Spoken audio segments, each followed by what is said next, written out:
Masih 100 hari menjabat sebagai Presiden Republik Indonesia, Prabowo Subianto kembali diusung sebagai calon presiden oleh Partai Gerindra. Keputusan ini diambil dalam Kongres luar biasa pekan lalu, bersamaan dengan penetapan Prabowo sebagai Ketua Umum Partai Gerindra 2025-2030. Dalam perayaan puncak HUT Partai Gerindra 15 Februari lalu, Prabowo bilang bersedia maju kembali di Pilpres 2029 jika program yang dikerjakannya di masa pemerintahannya saat ini berhasil. Saudara minta saya bersedia dicalonkan lagi tahun 2029. Saya katakan, kalau program-program saya tidak berhasil, tidak perlu saudara calonkan saya terus. Saya kalau mengecewakan kepercayaan rakyat, saya malu untuk maju lagi. Tapi rencana untuk maju kembali sepertinya sudah dipersiapkan. Beberapa hari sebelumnya, Prabowo mengundang petinggi Partai Koalisi Indonesia Maju atau KIMPLES ke Hambalang Bogor. Di sana bahkan dibahas soal koalisi permanen. Ya, intinya memperkuat koalisi. Pak Prabowo menawarkan koalisi permanen. Pak Prabowo meminta persatuan menjadi kunci utama pemerintahan, dan tentu PKB menyambut baik koalisi permanen menjadi perkuatan dari percepatan pembangunan. Gus, koalisi permanen ini buat 2029 Gus sampai 2029. Ya, sampai kapanpun namanya permanen. Dukungan kepada Prabowo juga ditegaskan oleh Ketua Umum Partai Golkar Bahlil Lahadalia. Dia bahkan bilang Golkar siap mendukung Prabowo di Pilpres 2029. Kado spesialnya kita dukung sampai akhir, ya. Sampai 2029 bila perlu lanjut lagi, ya. Oh iya dong, saya harus dukung dong. Bukan hanya saya, DPP Partai Golkar, ya. Jadi DPP Partai Golkar sudah memutuskan dalam Munas untuk bersama-sama dengan Bapak Presiden dan partai koalisi lain dalam mengawal, menjaga, dan menyukseskan pemerintahan Presiden Prabowo dan Mas Gibran. Oke? Tapi pandangan berbeda datang dari Ketua Umum Partai Nasdem Surya Paloh. Menurutnya, perlu dipastikan sampai kapan durasi permanen yang dimaksud. Tapi pada dasarnya itu hal-hal yang baik gitu. Kalau bisa permanen baik, tapi permanen sampai berapa waktu kan? Pasti ada batas waktu ya. Ya kan? Apakah 2 kali pemilu, 3 kali pemilu, 4 kali pemilu, 5 kali pemilu dan sebagainya ya. Lalu apakah koalisi permanen bisa menjamin Prabowo melaju kembali di Pilpres 2029? Dan apakah mungkin koalisi permanen terjadi di dunia politik? Tim Liputan Kompas TV.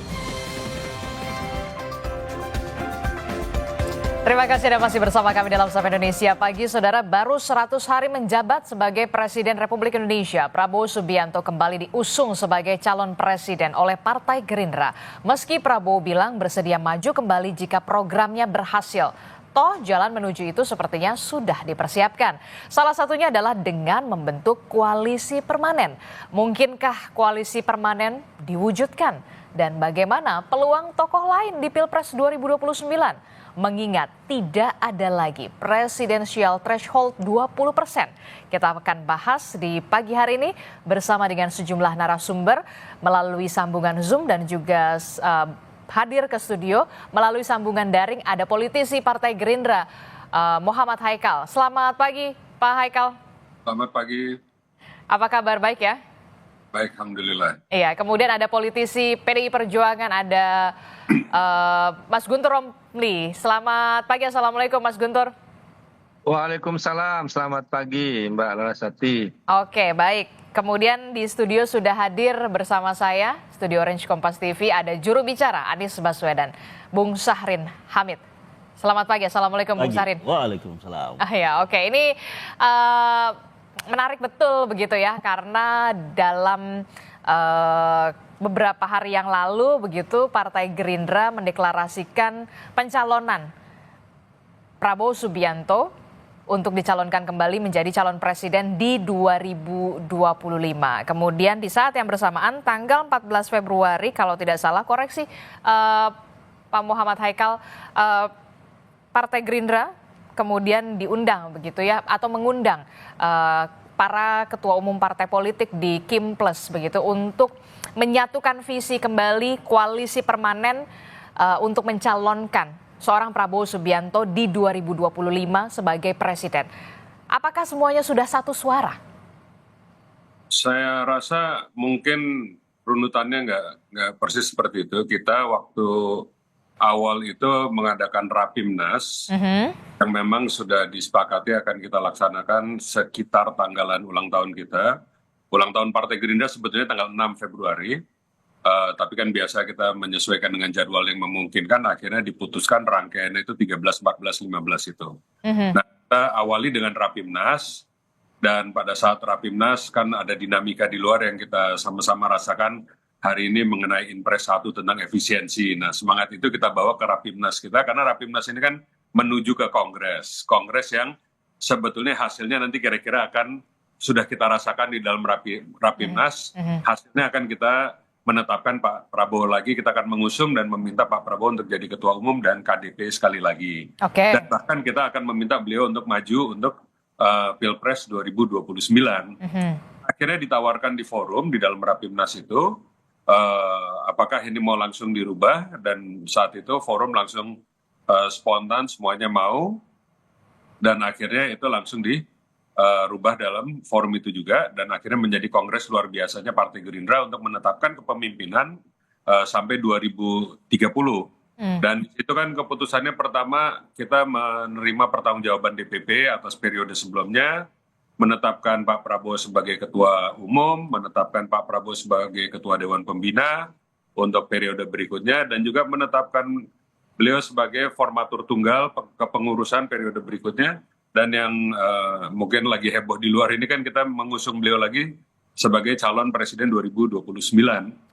Nah, setelah itu hari berikutnya kan kita mengadakan silaturahmi Koalisi Indonesia Maju. Nah, pada saat itu sebetulnya cuma undangan, dan dalam silaturahmi itu sebetulnya yang disampaikan Pak Prabowo itu adalah lebih bersifat terima kasih atas perjuangan kita bersama-sama di Pileg dan Pilpres kemarin yang membuahkan kemenangan untuk koalisi kita sehingga Pak Prabowo bisa menjadi presiden. Memang nggak semuanya ini kan anggota Kim awal kan, makanya kita kan ada Kim Plus, dan tinggal partainya Pak Romli nih yang masih di luar sendiri kan. Bahkan Pak Prabowo itu suka bercanda itu kan, ini tinggal satu nih yang belum masuk, bahasanya bukan tidak masuk loh, belum masuk, jadi kan masih terbuka untuk masuk. Itu teman-teman di Merah. Kemarin pun, nah tapi di acara HUT kan diundang juga teman-teman di Partai PDIP, dan beliau ini kan selalu welcome. Jadi kira-kira itu sebetulnya beliau ingin mengundang semuanya untuk menawarkan gagasan ini dan mengucapkan terima kasih atas perjuangan yang mengantarkan beliau menjadi presiden. Di luar itu beliau juga menyampaikan gagasan-gagasan yang akan diperjuangkan selama kepresidenannya, kepemimpinan selama 5 tahun ini. Nah, 5 tahun ini kan sebagaimana kita udah lihat dalam beberapa bulan saja, banyak sekali yang beliau sudah lakukan, dan ini nggak semuanya ringan. Memang banyak yang berat bagi buat terutama mungkin ASN yang sekarang harus melakukan efisiensi. Tapi ini semua ini kan perlu kerjasama yang kuat. Nah, disitulah menawarkan koalisi permanen ini. Jadi dalam pertemuan di 14 Februari di Hambalang yang kemudian dihadiri oleh ketua umum partai politik yang tergabung dalam Kim Plus ini, berarti sudah sepakat satu suara semuanya untuk menyetujui adanya koalisi permanen lanjut lagi di 2029 termasuk Partai Nasdem, karena Partai Nasdem ketika tadi di paket sebelum mengatakan ini harus jelas dulu nih waktunya di pemilu 2029 bagaimana dilanjutkan atau tidak, pemilu sampai berapa kali pemilu, inilah yang kemudian saya rasa apakah ini sudah satu suara, sudah sepakat semuanya di Kim Plus? Itu kelihatannya itu kan tawaran dari kita. Jadi kalau mereka udah sepakat atau enggak mungkin harus ditanya satu persatu gitu kan. Tapi itu tawaran gagasan dari Pak Prabowo yang disampaikan secara terbuka ke teman-teman Partai Koalisi Indonesia Maju. Tapi belum ada jawaban berarti ya dari Kim Plus? Nggak ada forum untuk jawaban dari mereka. Jadi ini baru sifatnya penawaran aja. Oke, jadi sifatnya penawaran atau menawarkan begitu ya? Menawarkan. Oke, saya ke Mas Guntur Romli. Mas Guntur Romli, ini gimana nih koalisi permanen? Apakah nanti akan bergabung kemudian? Kok belum bergabung ini PDI Perjuangan? Ya, Atau terima sebenarnya kasih, Mbak. kemudian akan mencalonkan calon sendiri begitu, karena kita tahu keputusan Mahkamah Konstitusi presidensial threshold ini artinya atau intinya adalah setiap partai politik punya kesempatan untuk menjagokan calonnya sendiri. Ya, terima kasih Mbak. Pertama kita ucapkan selamat ulang tahun dulu untuk Partai Gerindra.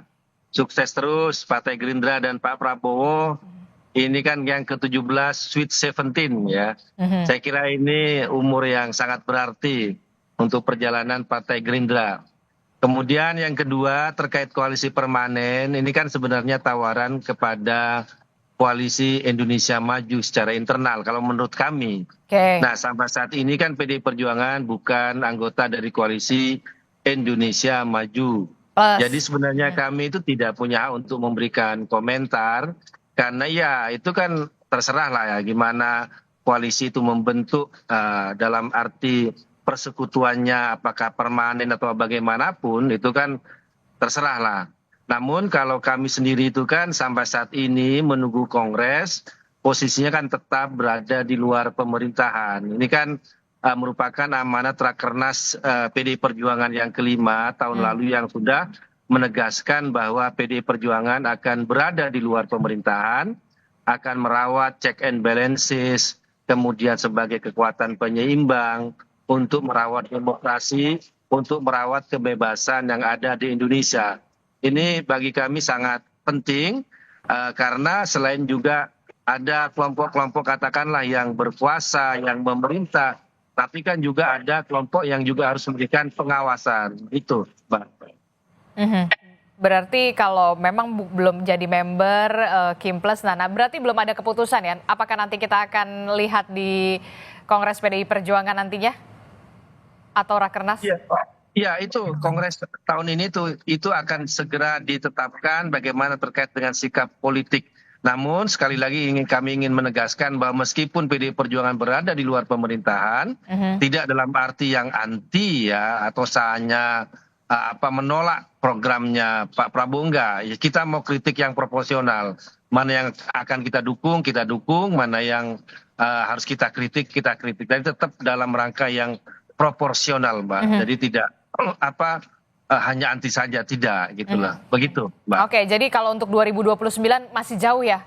Masih belum kelihatan. Bagi kami itu masih sangat jauh ya. Karena kami juga melihat dan juga saya kira sikap kenegarawanan Pak Prabowo kan juga disampaikan tadi ya terkait pencapresan beliau ya. Tapi mohon maaf ini kan soal internalnya Partai Gerindra. Tapi kalau boleh menyetir dari pernyataannya Pak Prabowo sendiri kan tergantung bagaimana beliau menyukseskan program-program, kemudian juga tidak sampai menciderai kepentingan rakyat ya.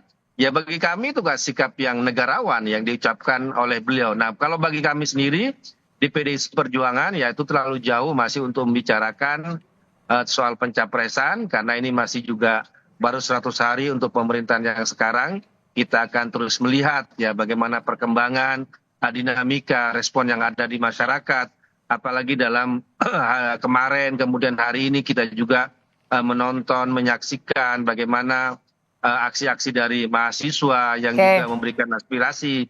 Jadi ini penting untuk dicatat, untuk disimak bersama-sama. Demikian, Mbak. Oke, tadi Mas Guntur sudah mengatakan, kemudian Bung Hekal juga sudah mengatakan. Saya ke Bung Sahrin, begitu ya. Bung Sahrin, ini kalau kita lihat ya, presidensial threshold sudah tidak ada. Itu artinya setiap partai politik punya kesempatan untuk menjagokan kandidatnya di pencalonan presiden di 2029. Tapi kemudian langkah cepat diambil oleh Partai Gerindra. Prabowo Subianto dicalonkan kembali menjadi capres di 2029. Akan ada koalisi permanen. Nah, gimana nih nasib Mas Anies Baswedan di 2029? Agak berat rupanya. Ya, jadi yang pertama tentunya Gerindra mengusung Prabowo serta koalisi permanen, ya tentunya itu adalah ya hak dari Partai Gerindra dan juga hak dari koalisi permanen. Nah bagi kita ataupun bagi Mas Anies ini kan memang 2029 kan jalan masih panjang. Dan bagi Prabowo juga kan ada catatannya tadi, bila sukses menjalankan seluruh program-programnya. Nah, oleh karena itu ini situasi masih sangat dinamis. Kita sudah punya pelajaran sebelum-sebelumnya bahwa koalisi-koalisi yang dibangun toh permanen akhirnya waktu semakin dekat kan bisa juga sangat tergantung banyak hal tentunya. Kesamaan visi, kondisi internal, dinamika eksternal. Nah ini kan yang mempengaruhi utuhnya sebuah koalisi. Nah bagi Mas Anies sendiri tentunya belum memikirkan sampai dengan 2029. Yang terpenting saat ini adalah bagaimana berkontribusi dari sisi gagasan, dari sisi partisipasi, memberikan alternatif-alternatif dari kebijakan-kebijakan yang ada. Nah ini adalah sesuatu yang penting untuk melihat sejauh mana rakyat justru melihat apa yang sedang ataupun menjadi tindakan polisi dari pemerintah yang berdampak langsung terhadap rakyat. Nah, kondisi ini untuk menilai sesuatu itu ataupun masuk dalam panggung 2029, nah ini masih cukup jauh. Masih jauh untuk itu. Jauh. Tapi kalau dengan pernyataan Anda meyakini akan ada dinamika, tampaknya koalisi tidak begitu permanen atau gimana? Kalau kita lihat sebelum-sebelumnya kan gitu, ada yang sudah tanda tangan bersama, sudah membangun koalisi bersama, tapi itu ternyata buyar. Ketika ada hal yang belum cocok, ya tentunya masing-masing memiliki jalan sendiri-sendiri. Dan kita tahu bahwa partai politik di Indonesia memiliki kemandirian dan kesepakatan ataupun keputusan-keputusan internal yang biasanya saling menghargai. Nah, ini kan baru 100 hari lebih sedikit. Masih cukup hari-hari ke depan yang begitu panjang. Dinamika ini pasti akan terus ada. Apalagi misalnya kita tahu bahwa memang kondisi kebangsaan kita kan seperti ini. Masyarakat juga sedang menghadapi situasi yang berat dan kami melihat bahwa kontestasi politik 2029 masih terlalu dini kalau misalnya membicarakan soal itu. Kontestasi 2029 masih dini untuk membicarakan hal itu sampai ke pencalonan presiden. Betul. Tapi kemudian kita tahu nama Anies Baswedan kan di sejumlah daerah di Jakarta khususnya juga kan punya ininya sendiri ya, anak aba dan segala macamnya begitu Kak. Apakah kemudian yang jadi pertanyaan kita semua, kapan sih sebenarnya seorang Anies Baswedan akan mendirikan partai politik begitu ya untuk bisa nanti di 2029 begitu ya untuk menjadi alternatif dari kandidat-kandidat yang sudah ada begitu, salah satunya adalah Pak Prabowo Subianto yang kemudian sudah diusung oleh Partai Gerindra. Ya, tentunya bagi Anies sendiri kita sudah juga punya pelajaran yang banyak. Yang Artinya lalu. bahwa kebutuhan partai politik dan juga Anies Baswedan, nah ini memang kebutuhan yang kita lihat penting. Nah oleh karena itu ya semua ini kan punya tahapan-tahapan, ada fase-fasenya. Bahwa ada modal dasar kerelawanan yang selama ini terbangun dari Pilgub 2017, Pilpres kemarin 2024 dan bahkan yang baru-baru ini Pilkada, ini kan semua adalah modal dasar yang dimiliki, yang memiliki afiliasi dan dukungan kepada Anies Baswedan. Nah apakah ini nanti akan menjadi partai politik? Nah ini kita juga masih mempertimbangkan itu. Tapi bahwa ini sudah terorganisir, ya saat ini sudah terorganisir dengan baik dan tentunya tahapan-tahapan itu akan kita lalui. Yang jelas bahwa dengan penghilangan presidensial threshold ini adalah peluang tentunya bagi Anies Baswedan untuk ikut dalam 2029. Tapi itu pun ya terlalu jauh lah. Saat ini adalah membuktikan bahwa gagasan-gagasan yang selama ini diusung oleh Anies, diperjuangkan oleh Anies justru relevan dengan kondisi kekinian. Nah sehingga itu nanti kita harapkan adalah mendapatkan perhatian dan kepercayaan rakyat. Dan sehingga itu bisa menjadi modal ke depan. Namun yang kedua, bahwa kita tahu Prabowo juga saat ini sedang membangun persatuan nasional. Yaitu bersatunya seluruh kekuatan politik untuk bagaimana melakukan percepatan pencapaian tujuan nasional. Nah, dalam kerangka itu ya kita melihat bahwa Anies Baswedan juga menjadi potensi bagian dari itu juga. Artinya bahwa kondisi saat ini ketika pemerintah melakukan itu dalam konteks apa yang dilihat oleh rakyat itu baik, ya tentunya ini didukung. Tapi bahwa ketika ini dianggap berbeda ataupun tidak sesuai dengan apa yang menjadi kehendak publik, ya ini juga harus diingatkan. Nah posisi itulah yang saat ini kita ambil untuk melihat bahwa kita bukan anti pemerintah, kita juga bukan harus berbeda terus dengan pemerintah, tapi bagaimana mendorong agar apa yang menjadi kehendak publik, apa yang menjadi cita-cita nasional ini bisa diwujudkan secara bersama, Bisa baik orang direalisasikan. yang ada di pemerintah maupun di luar pemerintahan. Satu-satunya karena memang demi rakyat, begitu Yes, ya. betul. Itulah yang kemudian menjadi underline kita semua. Dan apakah kemudian mimpi permanenkan koalisi untuk bisa mencalonkan seorang Prabowo Subianto di 2029 akan benar-benar terrealisasi, Bung Haikal? Ataukah kemudian ini bisa dikatakan pertanyaan selanjutnya adalah kok kenapa ya buru-buru banget baru 100 hari begitu ya Partai Gerindra kemudian sudah mencalonkan lagi seorang Prabowo Subianto sebagai capres di 2029 dengan menawarkan koalisi permanen begitu ya Kim Plus. Apakah ini untuk menjaga kerukunan ataukah kemudian mengunci dukungan? Jangan dijawab dulu, Bung Haikal, tetaplah bersama kami usai jeda. Kami akan segera kembali.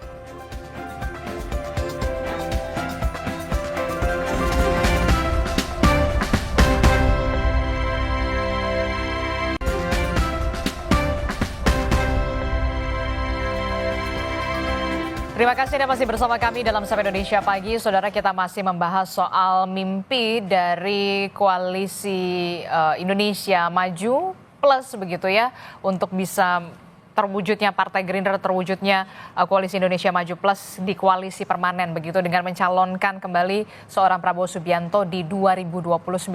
Kami masih membahasnya bersama dengan Bung Haikal, kemudian ada Mas Guntur Romli, kemudian juga ada Bung Sabirin begitu ya. Saya ke Bung Haikal dulu. Bung Haikal, jadi ini kan pertanyaan selanjutnya pasti akan begini. Kenapa ya kok tampaknya terburu-buru sekali begitu ya untuk memikirkan seorang calon presiden kembali di 2029 padahal ini baru 100 hari pemerintahan begitu. Apakah ini memang demi semata-mata untuk menjaga kerukunan Kim Plus begitu ya, atau kemudian untuk mengunci dukungan dari koalisi Indonesia Maju karena sudah tidak ada lagi presidensial threshold di 2029 nanti? Itu kalau menurut saya masih jauh ya Mbak. Jadi kalau yang berkembang itu kemarin itu kan animo kader-kader Gerindra. Mbak harus ingat, Gerindra ini kan didirikan waktu itu untuk memperjuangkan Pak Prabowo jadi presiden. Dulu kan Pak Prabowo pernah ikut kontestasi terus nggak berhasil, padahal gagasan kontestasi di Golkar. Padahal gagasan-gagasan beliau itu kan bagus. Saya pun termasuk gabung ke Gerindra karena saya waktu pernah dengar beliau itu nyalon bersama Bu Mega di tahun 2009, saya dengar beberapa gagasan beliau, saya malah tertarik, yang akhirnya saya jadi nyalek dan bergabung di Gerindra di tahun 2012 dan sampai sekarang jadi kader Gerindra.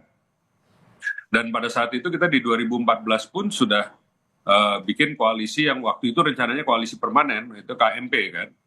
Jadi ide gagasan koalisi permanen ini kan bukan baru mendadak, dan itu sudah ada dari dulu, tapi memang hari ini rasanya dimunculkan lagi karena Pak Prabowo ingin menawarkan, kan Pak Prabowo selalu bicara soal kekhasan politik demokrasi di Indonesia.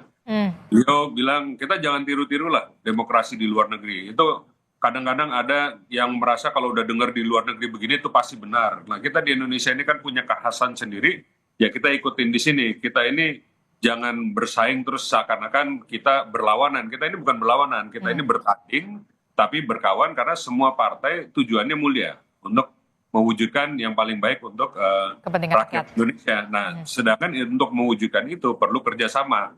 Nah, kerjasama ini yang ingin beliau kunci dalam suatu kerjasama politik, yaitu koalisi permanen. Dalam koalisi permanen ini pun sebetulnya kalau lihat koalisi Indonesia Maju aja, kan bukan Gerindra partai terbesar. Kita memang hari ini presiden.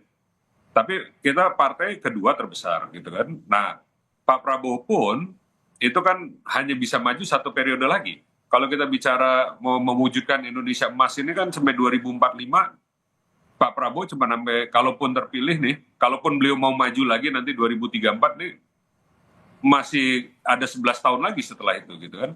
Jadi rasanya semangat untuk membangun koalisinya ini lebih ke ayo kita kerjasama, semua orang ikut berpartisipasi untuk mewujudkan cita-cita yang beliau sudah bayangkan, termasuk ada di dalam Asacita.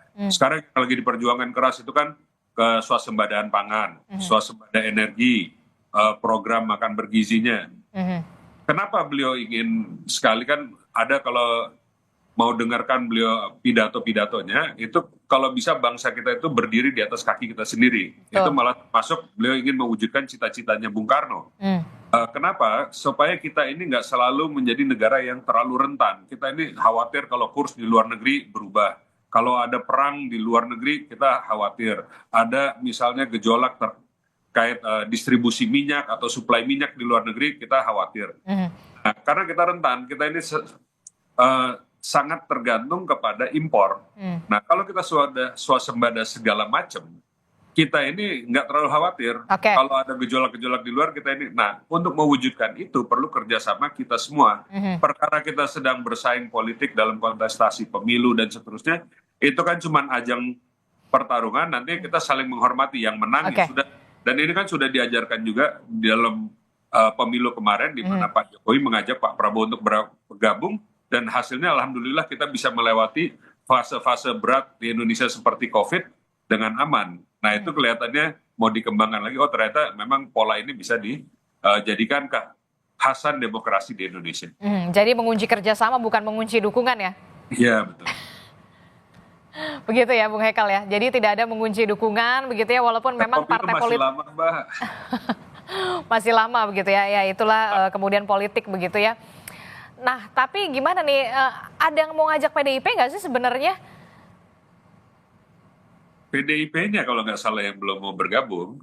Tapi kan begini, bukan berarti kita musuhan. Kita di DPR juga berteman, dan kan harus ada juga yang menampung suara. Kalau misalnya semuanya ada di kita, ya kita juga happy-happy aja. Bahkan di DPR sudah dibikin AKD tambahan untuk menyerap aspirasi, supaya nggak perlu demo-demo di luar. Karena kan takutnya nanti aspirasi masyarakat nggak bisa terserap, itu perwakilan siapapun yang mau demo itu didengarkan, disalurkan di dalam DPR. Tapi di luar itu kan secara politik nggak mungkin kita semua akan selalu satu pendapat. Ini kan hak politiknya PDIP mau bergabung, ya kita syukur alhamdulillah.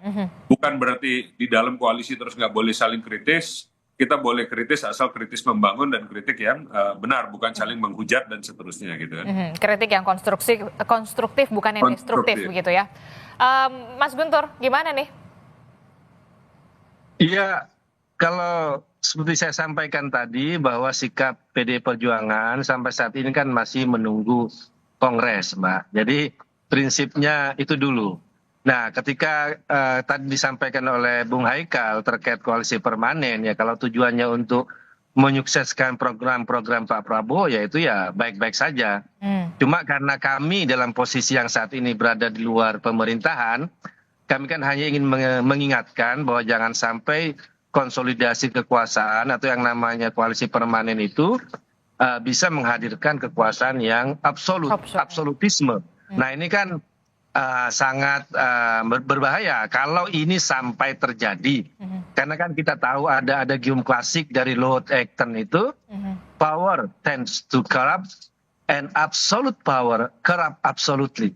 Bahwa kekuasaan itu yang tidak diawasi itu kan cenderung bisa merusak, bisa korupsi, tapi kekuasaan yang absolut, nah itu pasti merusak, pasti melakukan korupsi. Nah, kami ingin menjaga kekuasaan yang ada dalam pemerintahan Pak Prabowo itu tidak jatuh dalam absolutisme.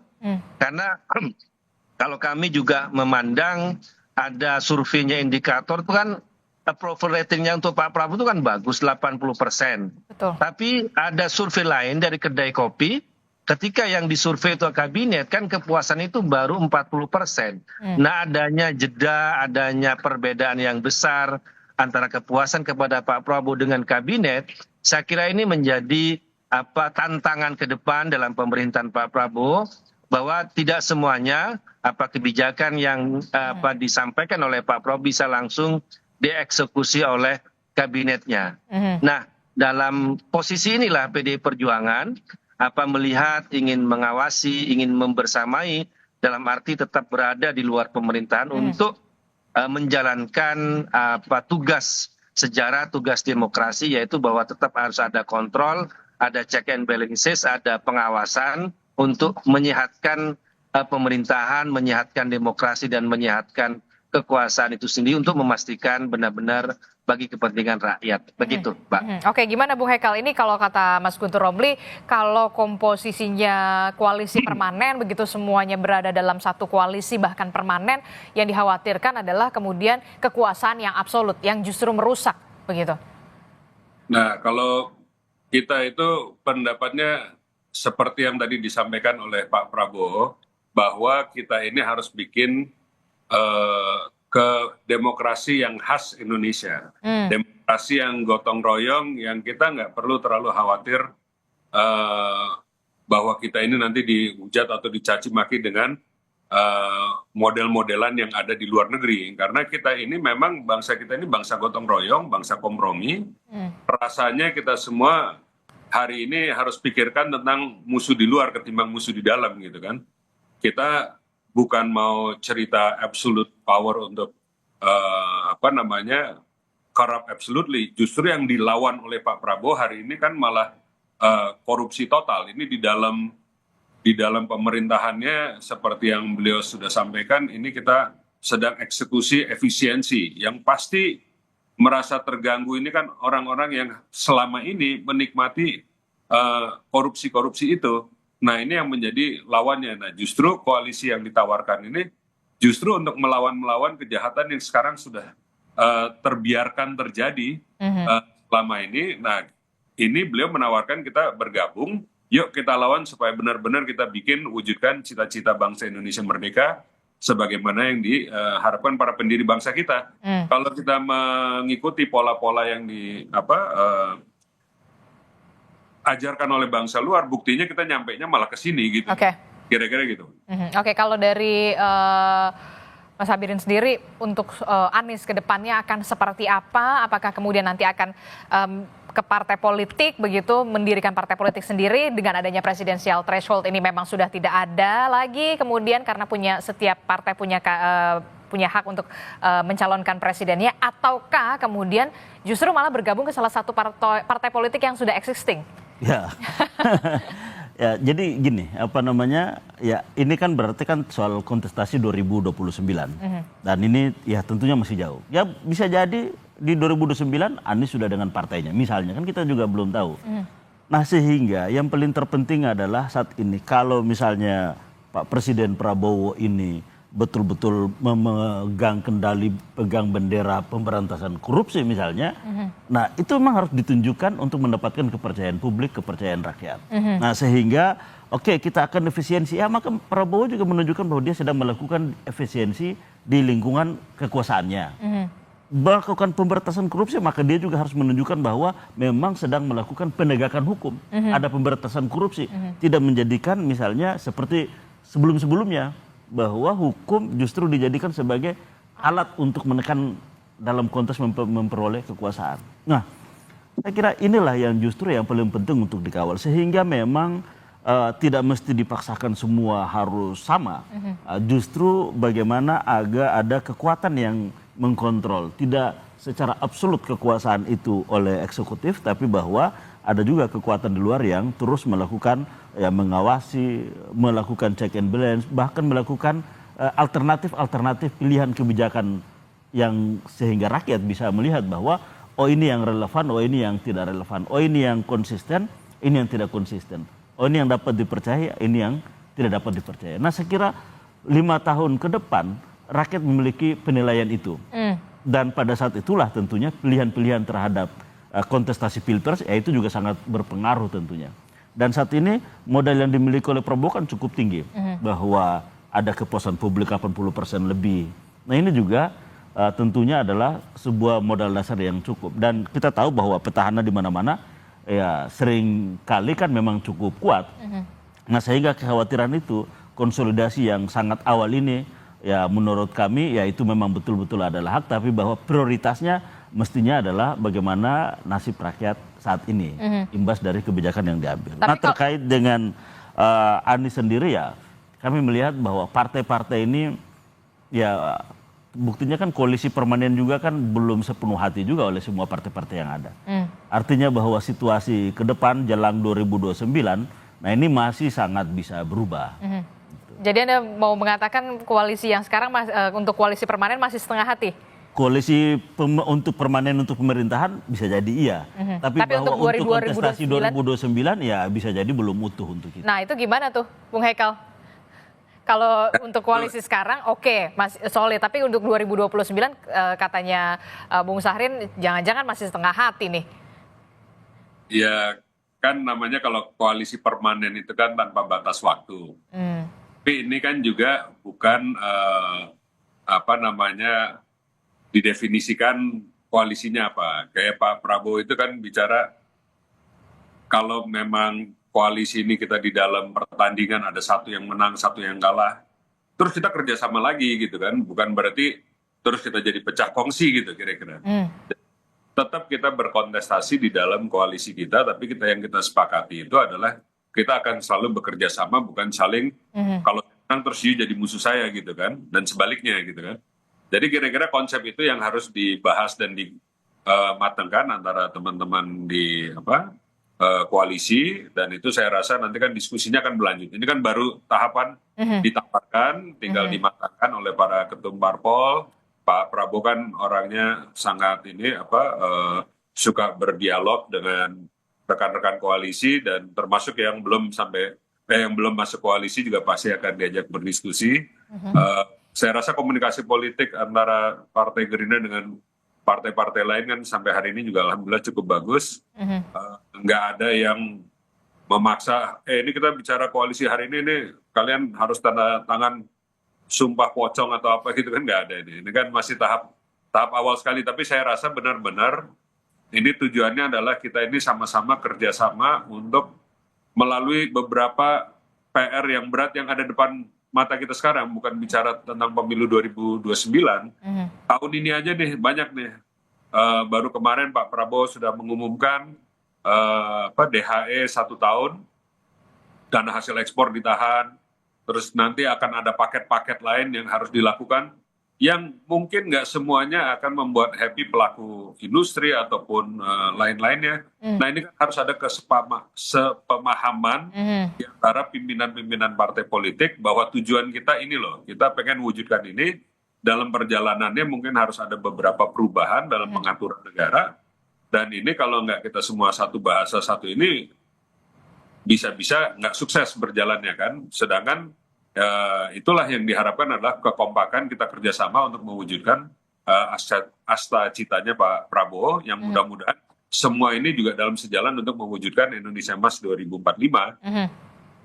Jadi kira-kira kan koalisinya mengarah ke situ. Hari ini kita bicaranya itu. Kalau untuk bicara pemilu masih panjang, dan saya rasa ini juga pasti akan ada dialog-dialog lanjutan. Masih ada dinamika nanti selanjutnya akan seperti apa begitu ya, apalagi kemudian presidensial threshold memang sudah ditiadakan 0% begitu ya, jadi setiap partai politik kemudian punya hak begitu ya untuk bisa mencalonkan sendiri kandidatnya siapa yang akan dicalonkan menjadi calon presiden. Terima kasih. Nanti kita akan tunggu lagi bagaimana apakah mimpi koalisi permanen ini akan bisa terrealisasi dan benar-benar terrealisasi. Terima kasih Bung Hekal telah bergabung bersama kami. Kemudian ada Mas Guntur Ramli dari PDI Perjuangan. Bung Syahrin dari juru bicara Anies Baswedan. Terima kasih Bapak-bapak. Sehat selalu. Assalamualaikum warahmatullahi wabarakatuh. Waalaikumsalam.